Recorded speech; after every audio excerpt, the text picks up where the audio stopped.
Assalamualaikum warahmatullahi wabarakatuh. Salam sejahtera untuk kita bersama.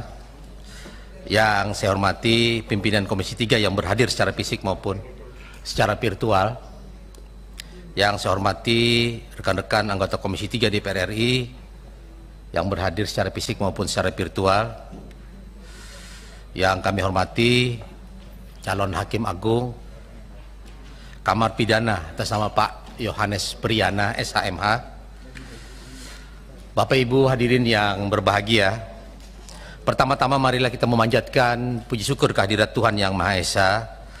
Hanya atas perkenannya jualah kita dapat melaksanakan dan menghadiri uji kelayakan calon Hakim Agung tahun 2021 secara fisik maupun secara virtual pada hari ini Senin tanggal 20 September 2021 dalam keadaan sehat walafiat. Untuk itu, perkenankan kami membuka rapat uji kelayakan calon Hakim Agung ini dan rapat dinyatakan terbuka untuk umum.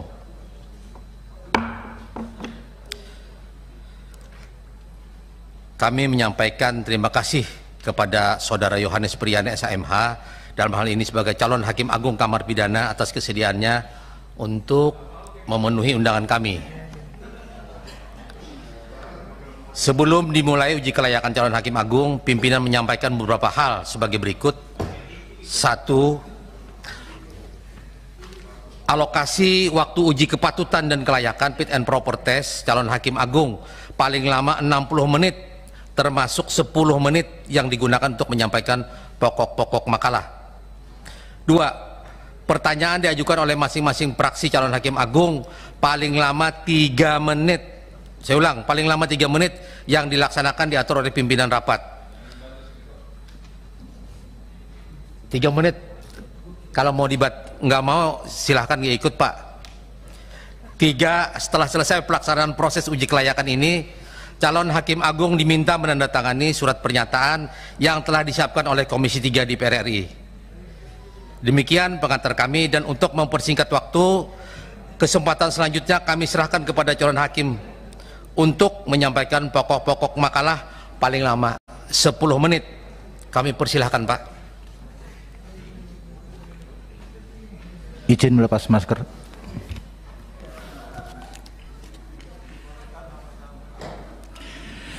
Yang terhormat pimpinan Komisi 3, baik yang hadir maupun yang hadir secara virtual, para anggota Komisi 3 yang hadir maupun yang hadir secara virtual.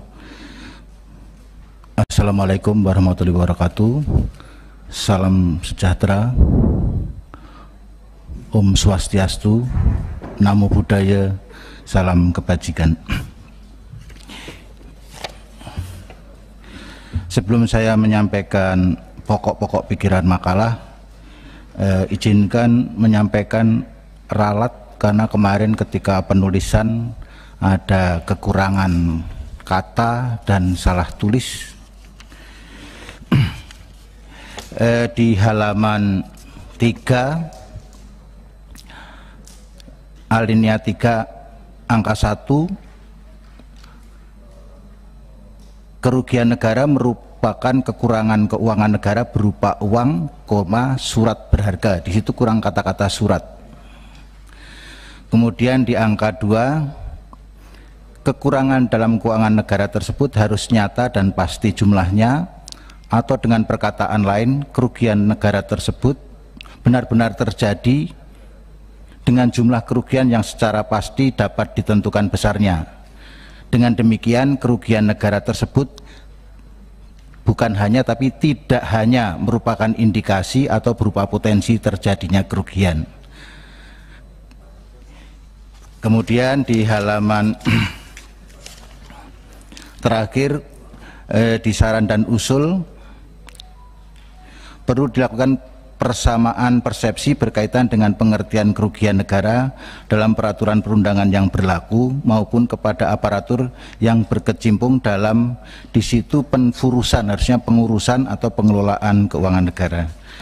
Dengan demikian, dengan disampaikannya ralat ini, mohon untuk bisa diterima sebagai bahan koreksi supaya tidak salah persepsi dalam memahami makalah.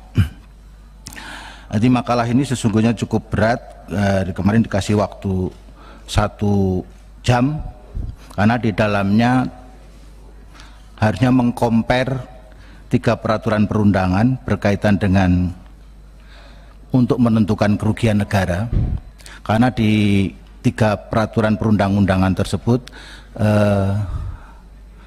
substansinya agak kontradiksi. Khususnya yang agak sejalan adalah berkaitan dengan Undang-Undang Nomor 1 Tahun 2004 tentang Perbendaharaan Negara dan Undang-Undang Nomor 15 Tahun 2006 tentang Badan Pemeriksa Keuangan. Bahwa antara kedua undang-undang tersebut terdapat pemahaman berkaitan dengan kerugian negara, karena kerugian negara yang dimaksud tadi telah didefinisikan dengan pasti,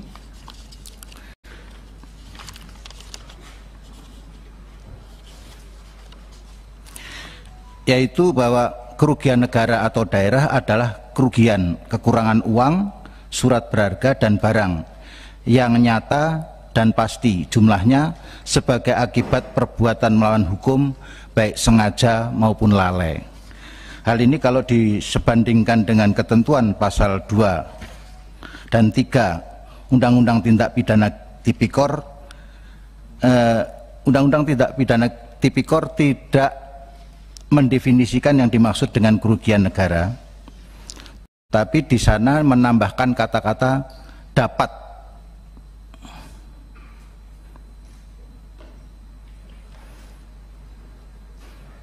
merugikan keuangan negara atau perekonomian negara. Jadi yang satu bahwa kerugian keuangan negara itu bersifat dalam jumlah yang pasti, sedang dalam Undang-Undang Tipikor ini bersifat dapat, yang satu bersifat aktualos, yang satu bisa aktualos dan potensialos. Nah, untungnya dalam penegakan hukum tindak pidana korupsi ini, bahwa Undang-Undang Tindak Pidana Korupsi ini ditinggikan, didahulukan dari ketentuan kerugian negara sebagaimana dimaksud dalam Undang-Undang Perbendaharaan Negara maupun Badan Pemeriksa Keuangan. Dengan demikian, pandangan di dalam Undang-Undang Perbendaharaan Negara maupun Badan Pemeriksa Keuangan yang kalau di dalam tindak pidana masuk dalam kualifikasi secara delik material, bahwa suatu perbuatan baru bisa diajukan ke persidangan apabila akibat tersebut bisa ditentukan dengan pasti. Sedangkan dalam Undang-Undang Tindak Pidana Tipikor ini, potensialus selain aktualus sudah bisa diajukan sebagai suatu perbuatan tipikor. Nah, keraguan tersebut pada tahun 2006 telah mendapat kepastian dari Mahkamah Konstitusi melalui putusannya nomor 003 PUU-Romawi 4 tahun 2006 yang menyebutkan bahwa dapat merugikan keuangan negara ataupun perekonomian negara berarti ada kerugian nyata aktualos maupun hanya bersifat potensial atau berupa kemungkinan kerugian negara atau potensialos. Pemahaman bahwa kata dapat menyebabkan perbuatan yang akan dituntut di depan pengadilan bukan saja karena perbuatan tersebut merugikan keuangan negara dan perekonomian negara secara nyata, tetapi juga dapat menimbulkan kerugian pun sebagai kemungkinan atau potensial loss sudah bisa diajukan dalam persidangan tindak pidana korupsi. Nah, hal senada juga dikuatkan dengan pendapat dari Profesor Komariah Emong, guru besar pada Universitas Padjadjaran, yang menyatakan bahwa kerugian negara dalam arti delik formil dapat merugikan keuangan negara harusnya diartikan merugikan negara dalam arti langsung maupun tidak langsung. Artinya suatu tindakan otomatis dapat dianggap merugikan keuangan negara apabila tindakan tersebut berpotensi menimbulkan kerugian negara. Jadi dalam Undang-Undang Tipikor ini potensi yang bisa diduga dilakukan oleh suatu aparatur penegak hukum, aparatur negara, bisa diajukan dalam tindak pidana korupsi. Dan tindak pidana korupsi yang berkaitan dengan kerugian negara ini khusus dibahas dalam ketentuan pasal 2 dan pasal 3 Undang-Undang Tindak Pidana Korupsi, karena dalam Undang-Undang Tindak Pidana Korupsi itu berbagai macam tindak pidana juga bisa terjadi, misalnya suap, gratifikasi, penggelapan jabatan, pemerasan, perbuatan curang atau konflik kepentingan. Namun yang berkaitan dengan kerugian negara ini hanya berkaitan dengan pasal 2 dan pasal 3 Undang-Undang Tindak Pidana Korupsi. Saya kira itu sekilas yang bisa saya sampaikan. Terima kasih.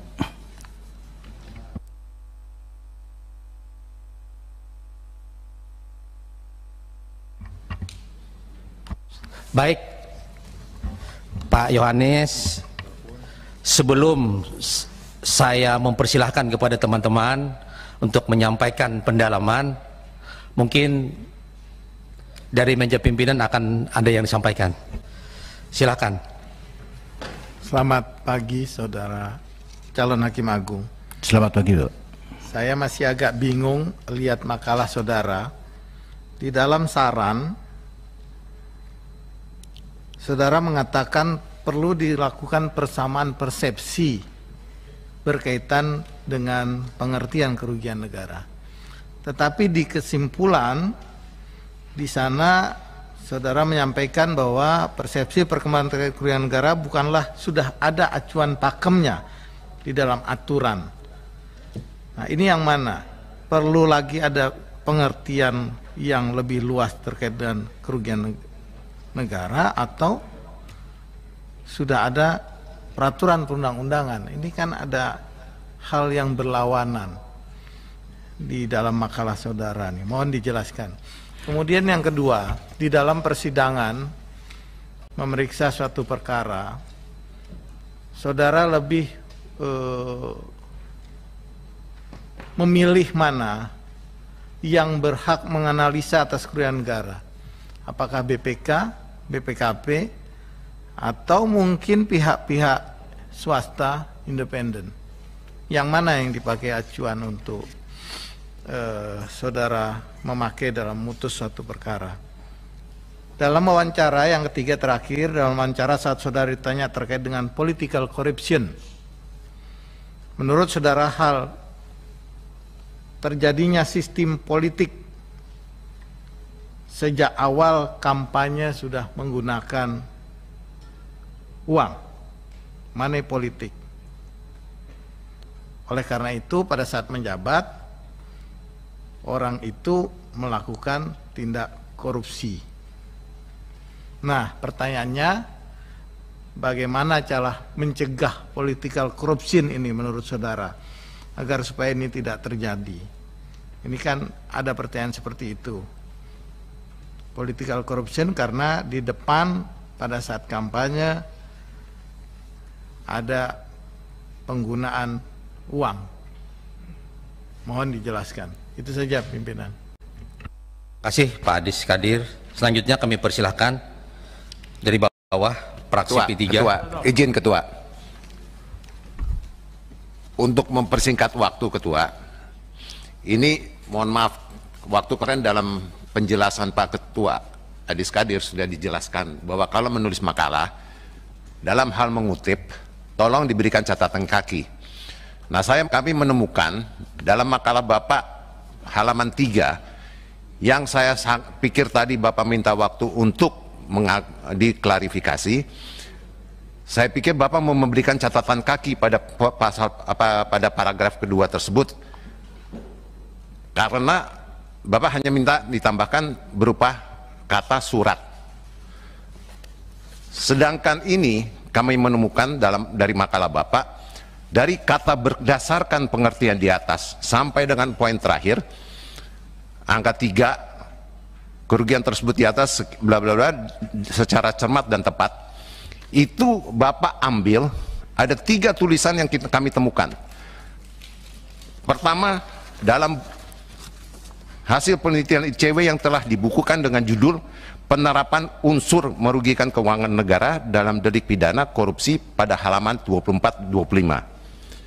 Kedua, serba bagus, Saudara S. serba bagus, tulisan dalam e-Jurnal Universitas Dr. Sutomo dengan judul unsur dapat merugikan keuangan negara atau perekonomian negara pada pertanggungjawaban tindak pidana korupsi pada halaman 11. Ketiga, tulisan Yana Amareta Pinayungan, tulisan dalam e-jurnal Fakultas Hukum Universitas Sumut yang berjudul Tujuan Yuridis terhadap Unsur Kerugian Keuangan Negara dalam Tindak Pidana Korupsi, studi putusan nomor sekian PNBNA terhadap unsur merugikan keuangan negara pada halaman 10. Tiga tulisan itu semua sama. Saya nggak mempersoalkan tiga tulisan ini, Pak. Yang kami mempersoalkan adalah tulisan di dalam makalah Bapak yang kemarin pada waktu sebelum memulai penulisan makalah sudah diingatkan oleh Ketua Adis Kadir bahwa kalau ada kutipan tolong dimasukkan catatan kakinya. Dalam hal ini tidak ada catatan kakinya, Pak Ketua. Jadi kami bisa menganggap ini suatu plagiarisme. Terima kasih, Ketua. Baik, Pak Ihsan ini memang ahlinya untuk koreksi catatan kaki atau plagiat dan lain sebagainya. Ini menjadi catatan semua praksi saja ya. Baik. Selanjutnya kami persilahkan praksi P3. Terima kasih Pak Ketua yang bijak. Saudara calon Hakim Agung yang saya hormati, Pak Yohanes, siapa? Kok nggak kelihatan? Priyana. Nah, izinkan saya mengajukan beberapa pertanyaan karena Bapak dicalonkan sebagai calon Hakim Agung untuk Kamar Pidana, ya pertanyaan saya terkait juga dengan hukum pidana. Salah satu yang beberapa waktu yang lalu dan saya kira sampai sekarang Pak, dan itu juga terbawa di dalam perdebatan kami juga ketika membahas RKUHP itu adalah hilangnya kata dapat merugikan keuangan negara yang diputus dalam putusan Mahkamah Konstitusi, kalau tidak salah nomor 25 tahun 2016. Ya. Nah, saya ingin mohon pencerahan dari Bapak. Saya memang latar belakangnya lawyer Pak, tapi bukan lawyer pidana. Jadi saya mohon pencerahan dari Bapak. Apa ya makna atau akibat dari hilangnya kata dapat ini, frasa dapat ini dalam pasal 2 dan pasal 3 dari Undang-Undang Tipikor bagi Bapak sebagai seorang hakim. Itu yang pertama. Yang kedua Pak, tentu di dalam memeriksa, mengadili dan memutus perkara pidana, saya kira ada dua elemen penting di samping elemen-elemen penting yang lain yang tentu tidak akan luput dari penilaian dan pendalaman oleh hakim, yakni elemen yang kalau waktu saya belajar asas hukum pidana itu yang disebut dengan actus reus dan mens rea. Nah, saya ingin mendapat juga pencerahan dari Bapak, ya. Kalau actus reusnya ada jelas, tapi mens rea-nya tidak kelihatan, itu bagaimana? Atau Bapak melihat mens rea dalam sebuah peristiwa pidana itu sejauh apa menentukan? Bagi Bapak di dalam tentu mempertimbangkan untuk memutuskan perkara itu. Nah, ini sangat penting. Kenapa saya tanyakan paper Bapak soal tipikor? Karena banyak dalam kasus-kasus korupsi ini terpidananya yang kami kunjungi di lapas itu sebetulnya mens rea-nya tidak ada, tapi actus reusnya terjadi. Contoh konkretnya begini, ada seorang ajudan bupati, dia disuruh mengantarkan amplop ya ke DPRD, dia tidak tahu itu urusannya apa, itu amplopnya isinya apa juga tidak tahu, map lah bukan amplop. Tapi karena ada pasal 55 KUHP tentang penyertaan, kemudian terjadi OTT, maka dia juga menjadi tersangka dan kemudian terdakwa. pada dirinya tidak ada mens rea, Pak. Nah, saya ingin melihat pandangan Bapak dalam keadaan-keadaan seperti ini, atau bagaimana Bapak menempatkan mens rea itu sebagai faktor di dalam menjatuhkan vonis. Terima kasih Ketua, itu saja pertanyaan saya. Baik, selanjutnya kami persilahkan fraksi PDIP. Itu tadi catatan kami Pak Oh, itu Ketua. aja, ya. Jadi kami menemukan plagiarisme. Terima kasih Ketua. Baik, sudah jadi catatan semua fraksi Pak Ihsan. Selanjutnya Pak Suding, silakan.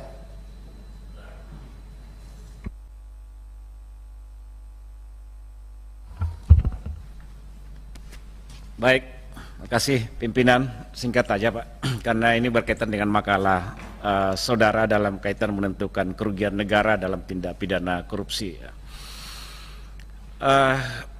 Banyak perkara-perkara yang masuk di pengadilan ya, yang juga diproses dari pihak penyidik. Dalam hal menentukan kerugian negara ini ada terkadang dua institusi ya, yang terkadang digunakan ya, BPK dan BPKP. Ada beberapa kasus yang juga memang sering kita temukan ya. Ketika pihak BPK tidak menemukan unsur kerugian negara, maka aparat penegak hukum meminta BPKP untuk melakukan audit. Dan di situ ditemukan unsur kerugian negara. Sehingga para pencari keadilan sebenarnya terkadang ya katakanlah para tersangka, terdakwa dan juga penasihat hukum bingung yang mana sih sebenarnya yang dijadikan dasar dalam hal menentukan kerugian negara. Bahkan lebih parah lagi ketika didasarkan pada keterangan ahli ya. Keterangan ahli dalam kaitan menentukan kerugian negara. Menurut saudara, pandangan saudara dalam hal menentukan kerugian negara, siapa sebenarnya yang punya kewenangan untuk itu ya. Dalam kaitan menyangkut masalah penentuan kerugian negara. Nah, lalu kemudian berikutnya ya, betul tadi disampaikan Pak Asrul, itu juga menjadi pertanyaan saya sebenarnya dalam hal dalam kaitan menyangkut dalam mens rea. Tapi saya tidak perlu dalami lagi karena tadi sudah dikupas oleh Pak Asrul tadi ya. Nah, saudara calon ya, saat ini memang ada suatu kebijakan yang dilakukan oleh pihak pemerintah, bukan kebijakan sebenarnya, tapi paling tidak menjadi titik fokus ya, dalam hal menyangkut masalah pengembalian kerugian negara. Ya. Selalu ditekankan bahwa agar aparat penegak hukum lebih menitik beratkan ya, bagaimana agar pengembalian kerugian negara dapat dilakukan ya, oleh para tersangka, terdakwa maupun terpidana ya, dalam kaitan menyangkut masalah tindak pidana korupsi ini, sehingga penindakan ya, terkadang ya kita ambil contoh lah menyangkut masalah kasus BLBI ya. Kasus BLBI dengan adanya release and discharge ya, kemarin ada beberapa yang sudah mengembalikan tapi lalu kemudian juga diungkit kembali. Nah, bagaimana pandangan saudara dalam kaitan menyangkut masalah pengembalian kerugian negara ini dan dalam konteks penindakan atau pemidanaan? Saya kira itu, terima kasih. Terima kasih Pak Suding. Selanjutnya kami persilahkan fraksi Partai Golkar.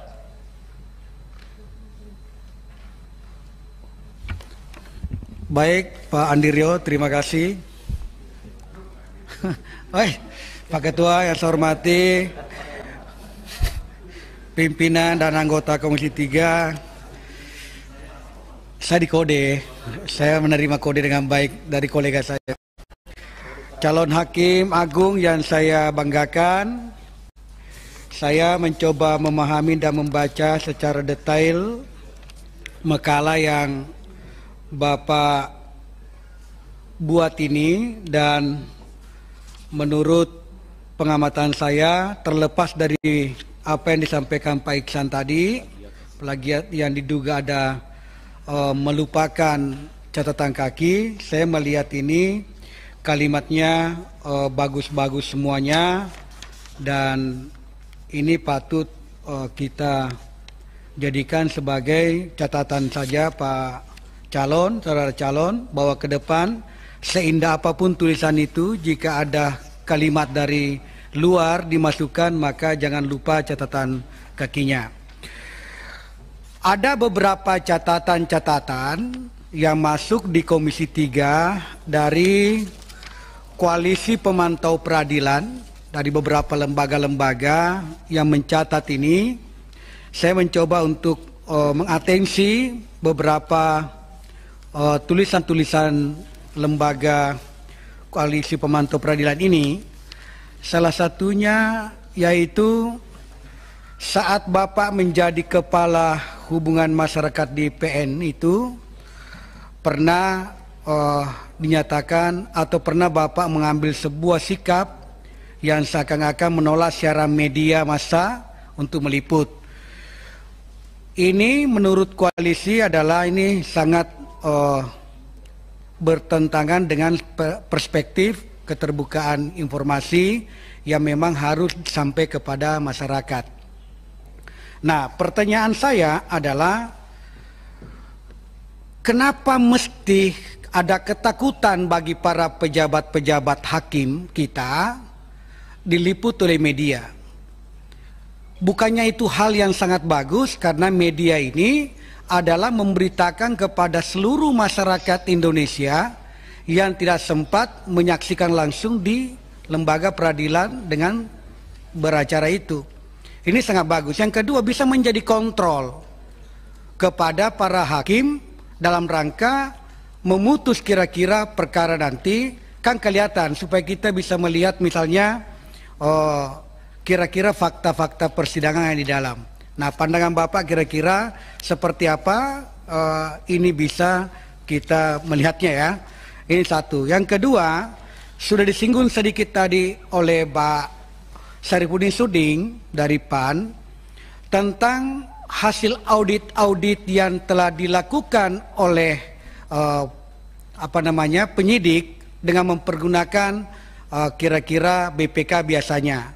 Tidak ada BPK, biasanya penyidik kalau meyakini tentang sebuah tindak pidana, maka dia akan menggait lagi yang namanya BPKP. BPKP lagi kira-kira tidak ada catatannya, malahan ini Pak Suding mengambil dari kampus lagi, alasan dari pendekatan akademik dari kampus. Nah, saudara sebagai calon hakim agung dianggap ini kalau menemukan case seperti ini dari bawah negeri tinggi sampai kasasi nanti Bapak akan bertemu kasus seperti ini. Bagaimana Bapak bisa memutus itu?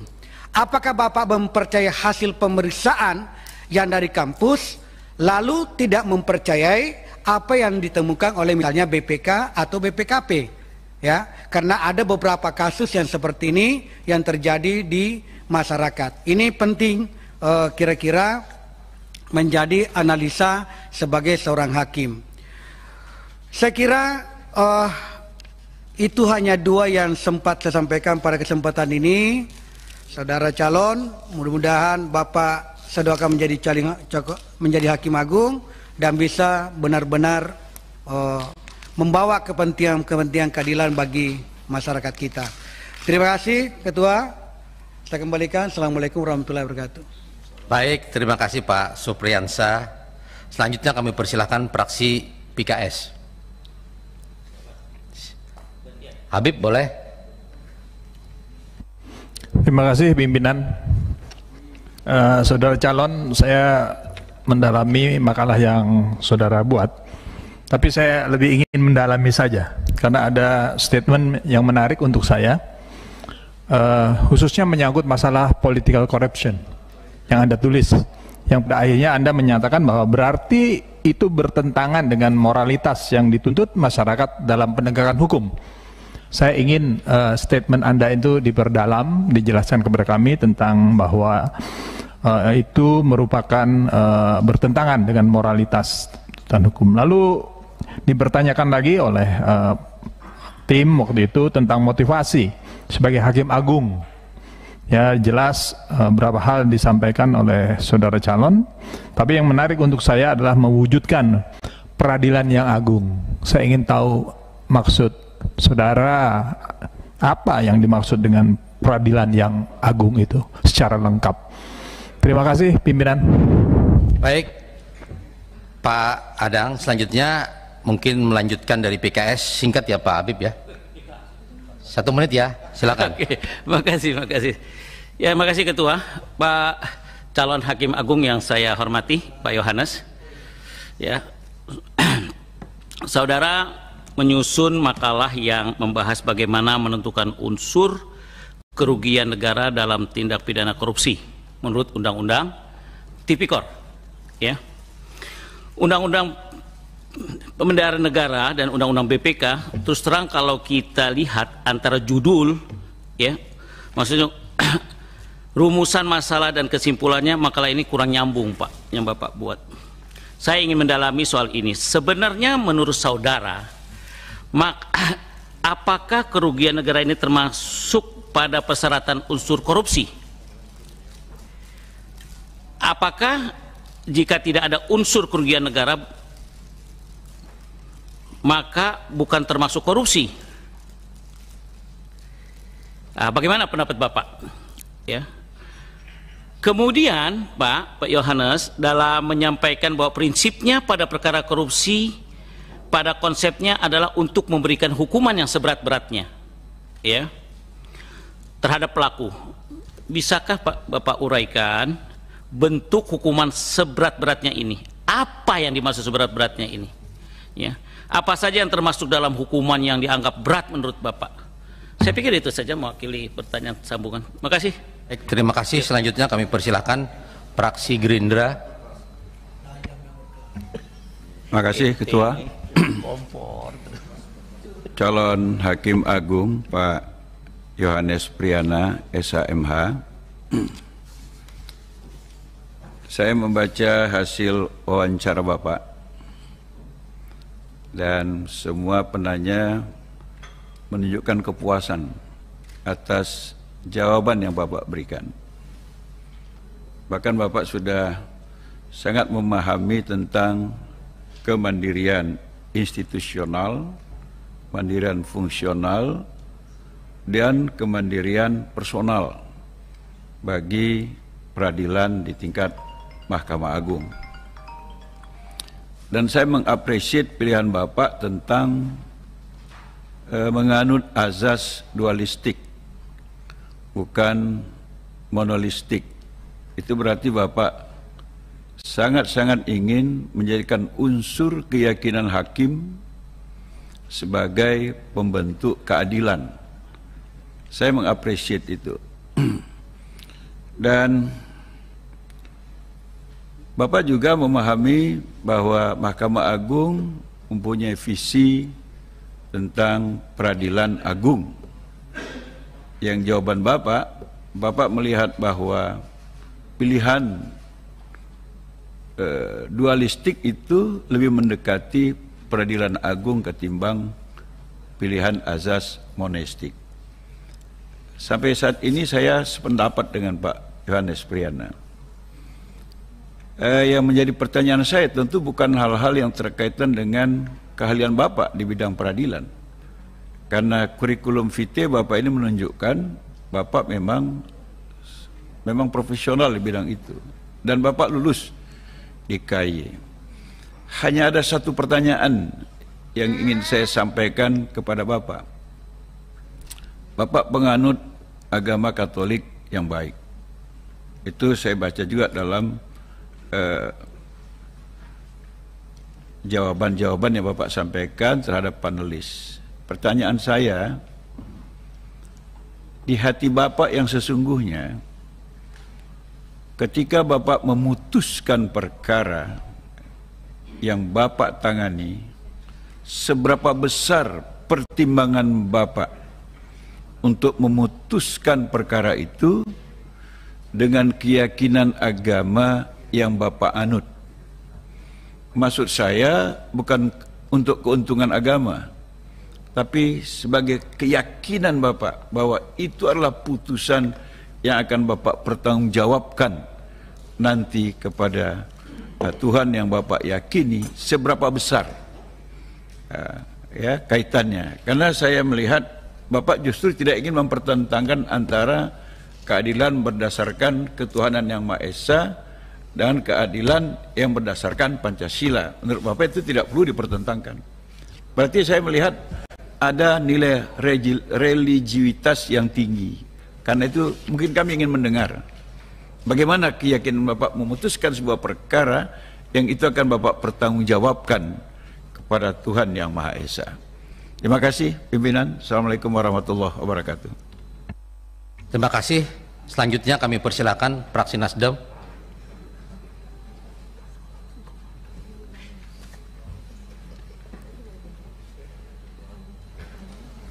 Terima kasih pimpinan. Pimpinan dan anggota Komisi 3 yang saya hormati, Bapak Yohanes Priyana, calon Hakim Agung yang saya hormati juga. Saudara calon, ada satu pertanyaan saya yang cukup simpel sebetulnya, namun ini menurut pendapat kami akan mempengaruhi penilaian kami terhadap saudara.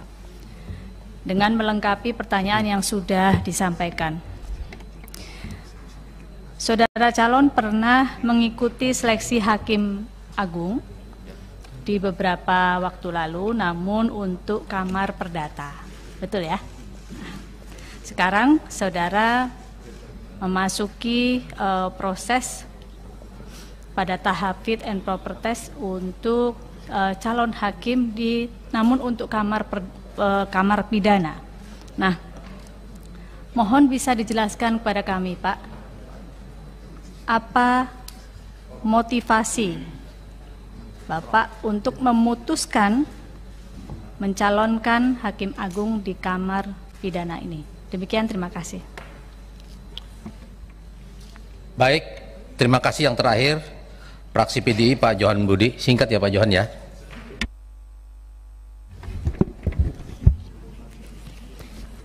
Terima kasih pimpinan. Assalamualaikum warahmatullahi wabarakatuh. Pimpinan dan anggota Komisi 3 yang saya hormati, Pak Yohanes Priyana yang saya hormati juga.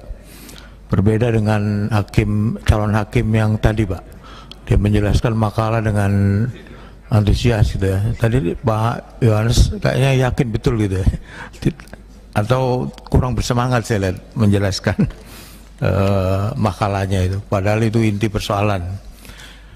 Tadi soal keuangan negara Pak, beberapa tahun yang lalu ada perdebatan Pak. Sebenarnya BUMN PT itu masuk keuangan negara bukan ya? Berdasarkan Undang-Undang Nomor 40 2007 bahwa keuangan pengelolaan keuangan di BUMN itu dipisah Pak, terpisah dari keuangan negara. Apalagi kalau BUMN sudah menjadi milik publik ya, 49% milik publik ya, 51% milik negara. Namun yang duduk di direksi itu kalau kita lihat di Undang-Undang 28 tahun 99 itu masuk rumpun penyelenggara negara Pak.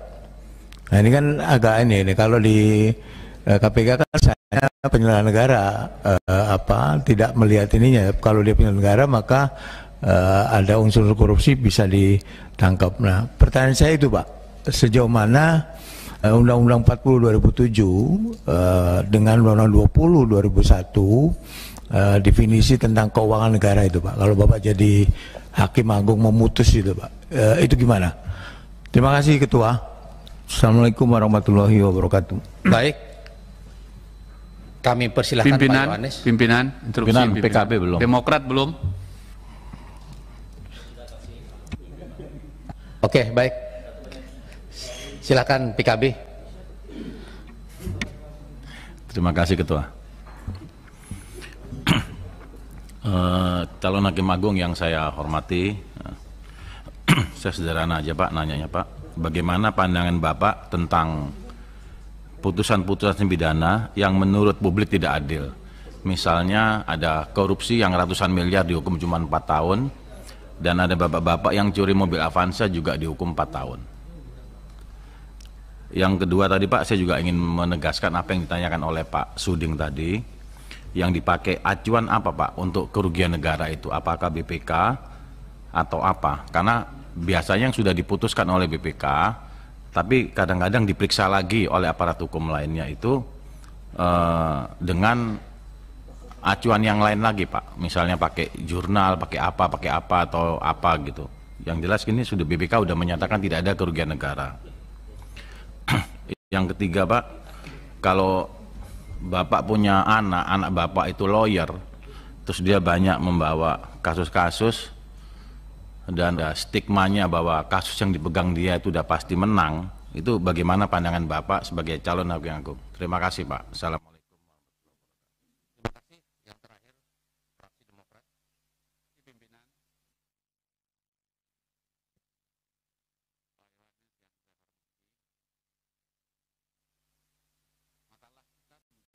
Kerugian negara secara teoritis sudah disampaikan. Saya ingin mengejarnya ke praktek yang memang Bapak lakukan. Pada kasus korupsi kredit investasi macet Bank NTT cabang Surabaya dengan kerugian negara mencapai 128 miliar. Pada sidang di Pengadilan Negeri Kupang, terdakwa saat itu didakwa 7 tahun hukuman penjara. Lalu kemudian vonis PN Kupang menjatuhkan hukuman 10 tahun penjara. Lalu kemudian dilakukan banding oleh terdakwa. Majelis Hakim PT Kupang yang dipimpin oleh saudara calon hakim agung, saudara sendiri Pak Yohanes, justru memperberat hukuman kepada terdakwa dengan pidana penjara menjadi 13 tahun. Ini menarik ini. Tentu kita apresiasi atas putusan Pak Yohanes, yang saat itu menjadi pujian dari publik di NTT setidaknya. Namun, memang pengembalian kerugian negara saat ini baru mencapai 11,6 miliar. Dari total kerugian negara mencapai 128 miliar. Kan belum tercapai itu Pak, target tujuan hukumnya dari yang 128 baru 11,6. Nah, seandainya Bapak nanti jadi hakim agung, dan melihat kasus ini, gimana menuntaskan kerugian negara ini, Pak, dari yang seharusnya diharapkan tadi. Yang kedua, masih soal kerugian negara. Dalam berbagai pemeriksaan yang dilakukan oleh BPK, ada beberapa pemerintah daerah yang ditemukan melakukan lebih bayar atau membayar lebih dari yang diharuskan dalam pelaksanaan APBD-nya. Menurut Bapak, dari segi pandangan ilmiah Bapak, apakah menurut Bapak peristiwa tersebut juga merupakan bagian dari kerugian negara dan sudah masuk ada unsur pidananya? Nah, ini pertanyaan juga. Yang ketiga, selalu tadi Bapak katakan dan saya apresiasi Romo tadi mengangkat bahwa pribadi hakim dengan keyakinan agamanya penting untuk mengambil keputusan yang bersifat monolistik tadi. Di RPJMN-nya Mahkamah Agung dikatakan bahwa targetnya sampai 2024 meningkatkan tingkat kepatuhan pada putusan pengadilan.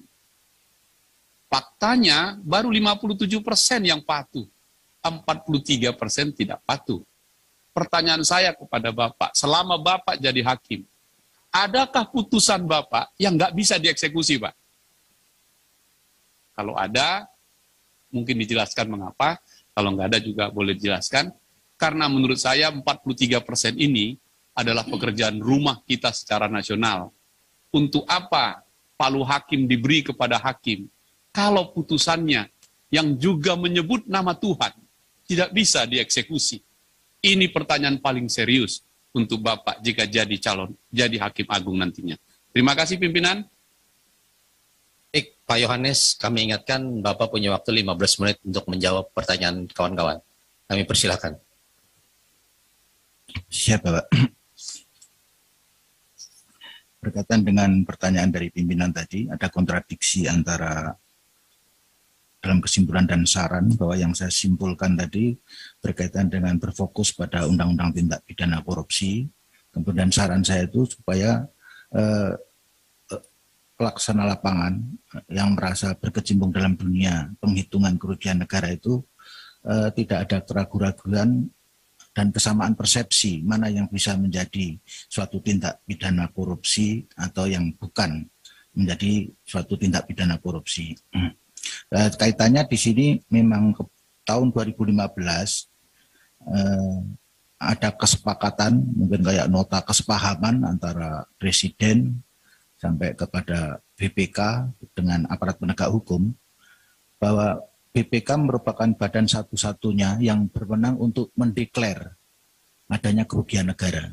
Yes, menurut konstitusi yang berlaku bahwa untuk kerugian negara, badan satu-satunya yang dibolehkan untuk menentukan besaran kerugian yang ditimbulkan oleh suatu perbuatan adalah BPK. Sedang yang lainnya tidak boleh menghitung tapi tidak boleh mendeklar. Kalau yang lainnya hanya untuk kepentingan persidangan, nanti menyerahkan apakah majelis dalam perhitungan tersebut bisa diterima sebagai perhitungan kerugian negara atau tidak, sehingga yang mendeklar nanti adalah putusan majelis, nanti bukan BPK. Itu sudah menjawab yang lain bahwa negara ini hanya mengakui satu badan, bukan badan lain termasuk swasta untuk menghitung suatu kerugian negara. Satu badan yang dianggap berwenang dan punya kualitas yang harus diterima sebagai suatu kebenaran adalah BPK. Dan BPK juga menggariskan bahwa ketika BPK sudah mendeklar suatu kerugian negara yang dilakukan oleh penyelenggara negara atau bendahara, akan diberikan waktu 60 hari untuk menyelesaikan pengembalian kerugian yang telah diperbuat oleh penyelenggara negara atau bendahara tersebut.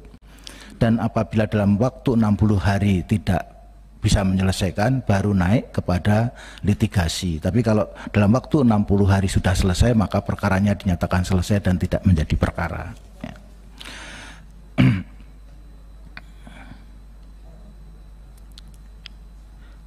Kemudian berkaitan dengan political corruption, sesungguhnya ini memang pada waktu itu saya agak kaget karena ada pertanyaan berkaitan dengan political corruption yang kebetulan memang saya belum pernah menangani berkaitan dengan politik. Saya memperkirakan yang terjadi di masyarakat kita itu bahwa memang politik kita itu mahal, sehingga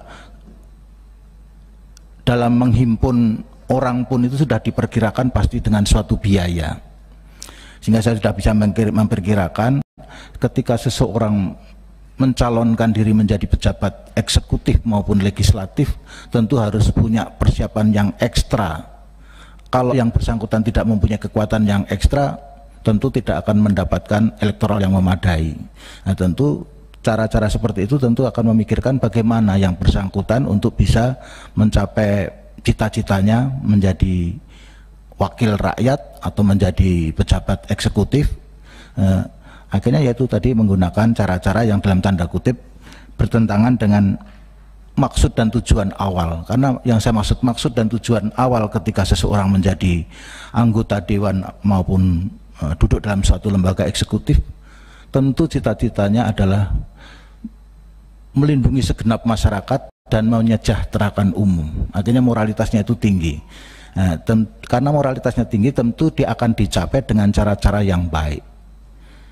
Dalam prakteknya, dalam political corruption tersebut, sejak awal untuk menggalang massa ini tidak sederhana, karena tentu ini akan berkaitan dengan pola masyarakat dan kehidupan perekonomian masyarakat. Itu akhirnya digunakan hal-hal untuk mencapai hal-hal tersebut dengan cara-cara yang dalam tanda kutip bertentangan dengan sikap moral yang merupakan cita-cita yang seharusnya nanti ketika dia duduk adalah sebagai pelayan pelindung masyarakat dan untuk mewujudkan masyarakat yang adil dan makmur. Nah, itulah yang menjadi persoalan di dalam sistem politik kita. Tentu ini di luar jangkauan saya sebagai hakim karena ini sudah kebijakan politik nasional. Tadi ada pertanyaan bagaimana menurut Bapak ini sudah di luar jangkauan saya sebagai hakim karena ini sudah bersifat politik praktis, bagaimana membiayai menghilangkan political corruption tersebut. Apakah seseorang yang mencalonkan atau suatu partai yang mencalonkan perlu didanai oleh negara sehingga hal tersebut tidak menimbulkan persoalan di kemudian hari, sehingga orang menduduki jabatan mungkin surat kabar terakhir ada kata-kata pejabat menyatakan malah katakannya harus karena memang biayanya itu mahal ketika mencalonkan. Itu tidak terjadi lagi karena mungkin dalam pemahaman yang sama, saya yang merupakan bagian terkecil dalam sistem penyelenggaraan negara, bahwa penyelenggaraan negara itu dikehendaki dalam negara-negara yang beradab, itu good and clean government. Good and clean government akan bisa terjadi jika moralitas para penyelenggara negara tersebut sejak awalnya memang sudah baik, tanpa diembel-embeli atau dibebani sesuatu yang dari awalnya sudah dilakukan dengan cara-cara yang tidak baik atau korups. Itu pasti akan hasil akhirnya tentu akan menjadi tidak baik, baik kepada yang bersangkutan maupun kepada masyarakat pada umumnya.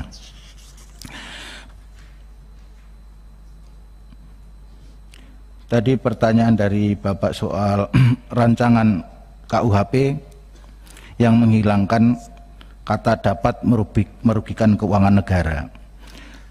Ini memang dialek praktis, karena seringkali suatu kerugian itu harusnya memang sifatnya real, sehingga bagi yang bersangkutan memudahkan dalam pembelaan maupun dalam menyelesaikan.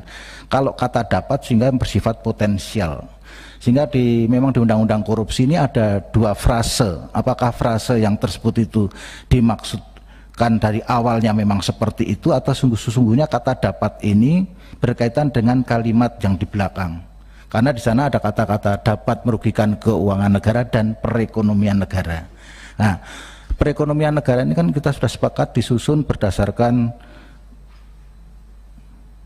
musyawarah untuk kemaslahatan masyarakat banyak. Nah, ini kan yang unpredictable, karena perekonomian negara punya dampak yang bersifat efek multiplier kalau sudah menyangkut berkaitan dengan perekonomian negara.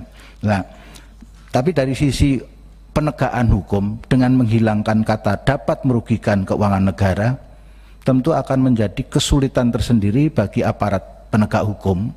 Kalau kami sebagai hakim tentu pejabat di balik meja tinggal menunggu nanti hitung-hitungan secara secara accountingnya seperti apa sehingga bisa kami terima. Cuma kepada aparat di lapangan, penyidik khususnya, dengan ketidakpastian itu akan menjadi ragu-ragu untuk membuat suatu perkara. Padahal kalau dilihat secara filosofis bahwa korupsi merupakan culture yang harus dirubah, karena kalau korupsi ini masih terpelihara terus-menerus dan tanpa suatu penindakan, tentunya akan lebih membahayakan kehidupan bermasyarakat dan bernegara. Jadi kalau menurut saya tetap kata dapat itu harus dicantumkan, karena kalau visi pembentukan masyarakat adil dan makmur tanpa didukung oleh penegakan hukum yang jelas dan pasti, tentu itu juga menjadi utopis lagi. Pak Yohanes, kami ingatkan waktu tinggal 3 menit. Ya, Pak. Nah, mungkin saya lompat saja berkaitan dengan tadi yang berkaitan dengan masyarakat seringkali susah membedakan antara live sama terbuka untuk umum, Pak.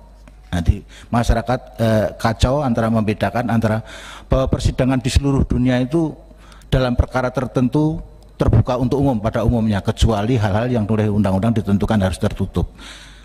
Yang dimaksud dalam peraturan perundang-undangan terbuka untuk umum tersebut adalah masyarakat hadir dalam persidangan untuk menyaksikan supaya dalam persidangan itu dilaksanakan secara fair. Dalam arti fair itu pihak-pihak yang hadir di persidangan itu tidak main-main, tidak main-main, bahwa majelis memposisikan dirinya sebagai majelis, pihak-pihak penuntut umum atau pengacara yang hadir di persidangan itu melaksanakan persidangan itu bukan persidangan pura-pura atau manipulatif, sehingga persidangan itu dimanfaatkan untuk kepentingan majelis untuk mendapatkan suatu fakta hukum yang benar, yang pada akhirnya majelis memberikan putusan yang berdasarkan fakta hukum yang benar tersebut dan dapat memberikan putusan yang adil.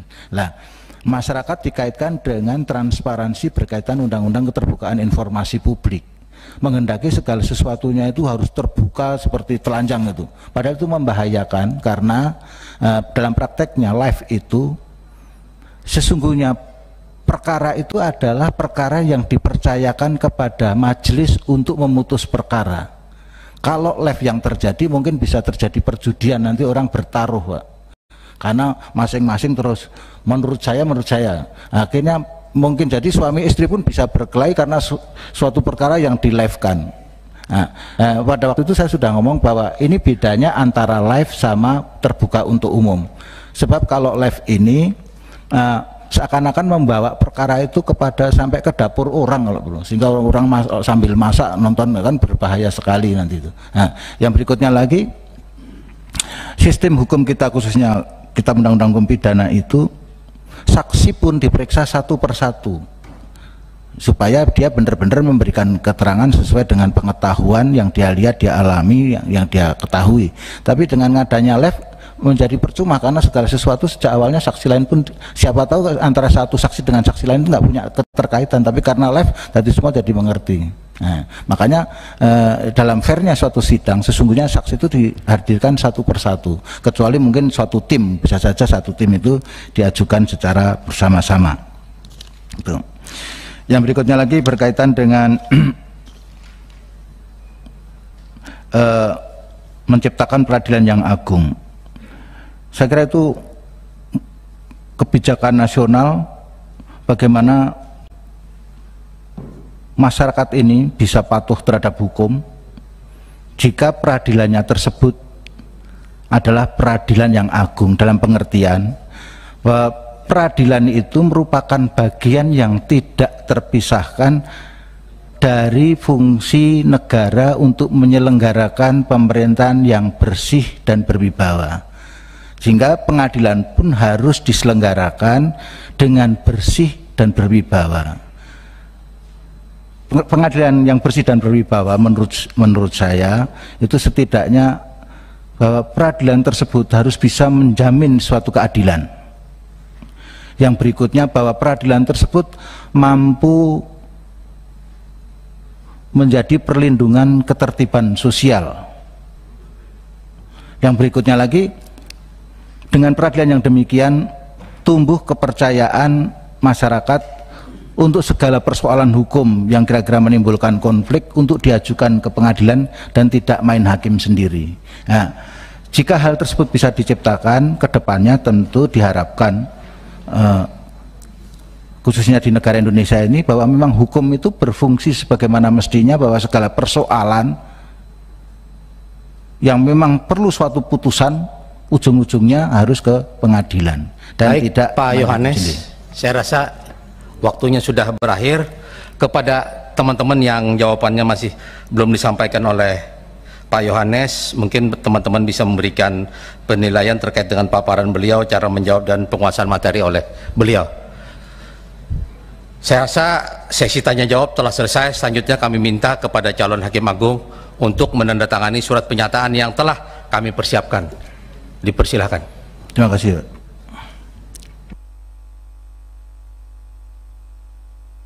Interupsi Ketua. Johan Ketua. Boleh Pak Johan. Enggak, ini saran saja Ketua. Dari dua calon hakim agung tadi saya lihat hanya membaca makalah. Jadi pembacaan makalahnya mungkin perlu dipersingkat. Toh itu sudah sama kita gitu. Sehingga tanya jawabnya lebih panjang gitu ya. Saya usul itu Pak Ketua. Terima kasih Pak. Ya, Pak Arsul setuju Ketua. Terima kasih. Ya, kalau Pak Arsul setuju udah aman Pak Johan.